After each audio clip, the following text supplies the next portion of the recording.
تولدش به گفته تاریخ چند تا خونه بوده که به نقل رابیه، خب اما کعبه جای میلاد علی بوده.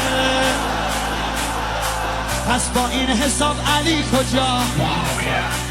تو مقام مرتضایی بس فاطمه بهش بری گفته شب معراج رسول